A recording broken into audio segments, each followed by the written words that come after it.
కాదుగా నేడు కాదుగా అనిపిస్తున్నా కన్ను చీకటై కలలు వెన్నెలై కాటేస్తున్నా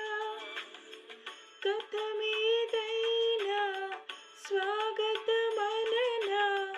నీ జతలోనే బ్రతుకనుకోనా రాముడి కోసం సీతలా